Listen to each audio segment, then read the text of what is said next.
2025년 9월 고척돔 75세 조용필이 무대에 섰습니다. 150분, 30곡, 전성기를 넘어선 전설의 귀환이었습니다. 변함없는 외모와 쩌렁쩌렁한 목소리에 전 국민이 떼창으로 화답했습니다. 하지만 무대 위에서 그가 꺼낸 한마디. 지금 아니면 여러분을 뵐 기회가 많지 않을 것 같았습니다. 제 소리가 앞으로 더 안 좋아질 수도 있으니 빨리 공연해야겠다고 결심했습니다. 75세 조용필은 어떻게 이 무대를 지킬 수 있었을까요? 오늘 그 이야기를 시작합니다. 1968년 고등학교 3학년 조용필은 가출을 감행해요. 음악을 반대하는 아버지와의 갈등. 경기도 화성 최고의 부잣집 막내 아들이 선택한 것은 미팔군 무대였죠. 당시 미팔군은 우리나라 대중음악의 모든 시작이 이루어진 곳입니다. 하지만 미군들은 마음에 안 드는 노래에 위험한 물건을 던지며 위협을 일삼았어요. 어느 날 조용필 앞 순서 가수가 불의의 사고로 병원에 실려 나갔습니다. 조용필의 전 매니저 증언이에요. 공연을 취소하자고 제안했지만 조용필은 미소를 지으며 무대로 올라갔죠.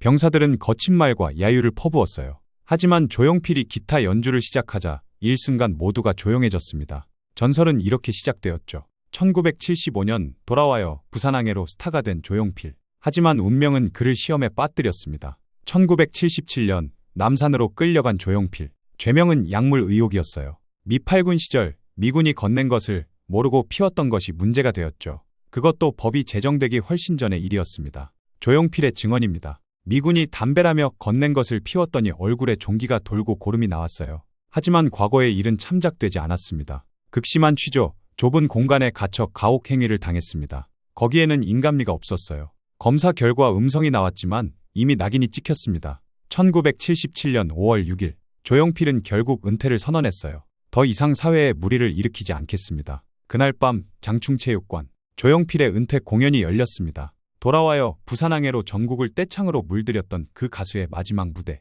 객석을 가득 메운 팬들은 눈물을 흘리며 응원봉을 흔들었어요. 조용필은 한 곡 한 곡 혼신을 다해 불렀죠. 하지만 그의 눈에도 눈물이 맺혔습니다. 공연이 끝나고 그날 밤 조용필은 슬픔에 잠겨 눈물을 흘렸어요. 견딜 수가 없었습니다. 이 땅을 떠나고 싶었습니다. 27세에 한창 잘 나가던 가수의 인생이 단 한 번의 억울한 누명으로 무너지는 순간이었죠.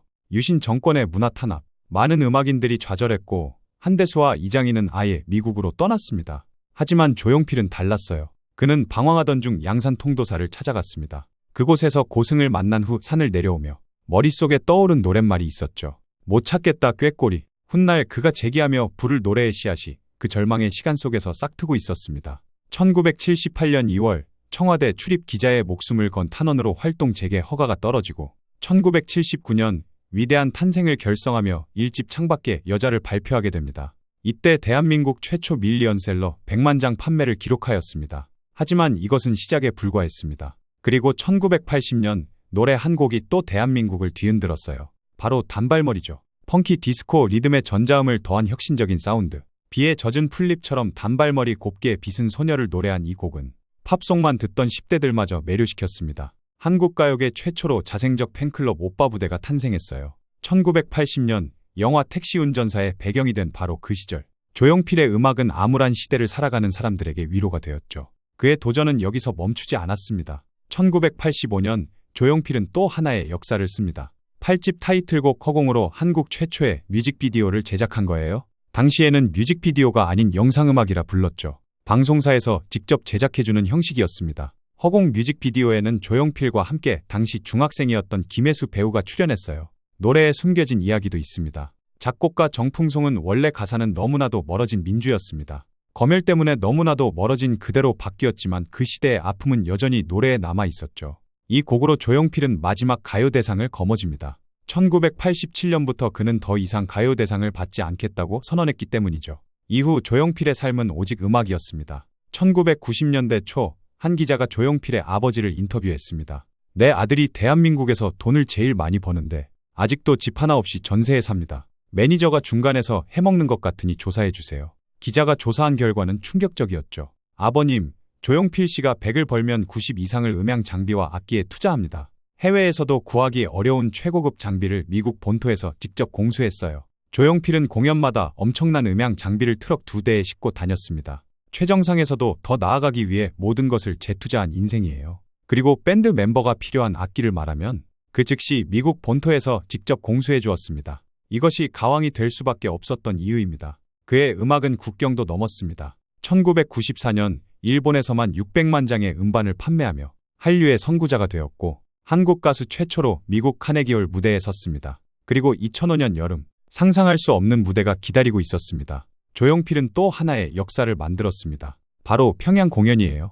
북한에서 먼저 연락이 왔습니다. 조용필을 평양으로 불러달라. 김정일이 조용필의 광팬이었기 때문이죠. 하지만 남북 관계는 언제나 불안정했습니다. 1년간의 협상, 공연 장소를 둘러싼 줄다리기, 수백 톤의 장비를 옮기는 일, 수많은 난관이 있었어요.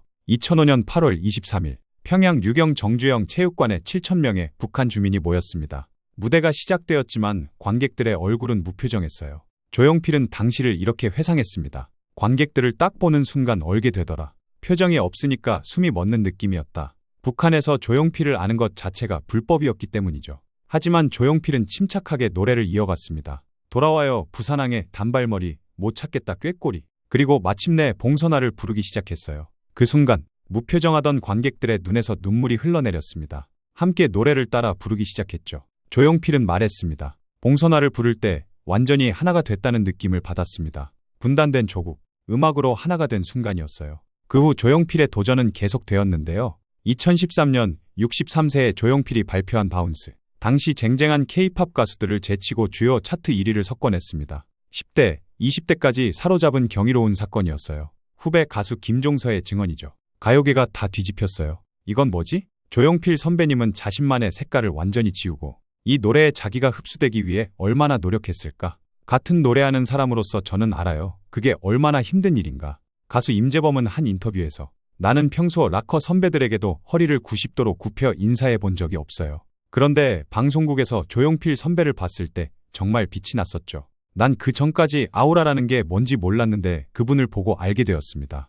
저절로 허리를 완전히 접으며 인사하고야 말았어요. 방탄소년단 소속사 하이브 방시혁 의장 역시 조용필을 만난 후 SNS에 이렇게 썼죠. 여러분들이 보고 싶어 하실 두 번은 못 볼 저 방시혁의 90도 인사입니다. 가왕 조용필에게 이 정도 존경심은 당연한 거예요. 마음 같아선 절이라도 올리고 싶은 심정이었습니다. 조용필이 신인 시절 한 노인이 녹화 공연장 인파에 밀려 넘어졌어요. 그 당시에는 녹화 방송을 중단하면 3시간을 다시 찍어야 하는 상황이었다고 합니다. 그래서 신인이 공연을 멈추는 것은 상상도 할 수 없는 일이었죠. 하지만 조용필은 갑자기 노래를 멈추고 무대를 뛰어내렸습니다. 달려온 PD에게 욕을 듣자 오히려 조용필이 PD에게 당당히 말했어요. 노인이 병원 가는 걸 볼 때까지 공연 안 하겠습니다. 노인이 구급차를 탄 후에야 공연을 시작한 조용필. PD는 조용필 매니저에게 이렇게 말했죠. 내가 방송판에서 20년 구르면서 신인한테 굴복한 것은 처음입니다. 이 애는 물건은 물건이에요. 잘 키워라. 2024년 10월 22일 74세의 조용필이 11년 만에 정규 20집 20을 발표했습니다. 기자 간담회장에서 조용필은 조심스럽게 입을 열었어요.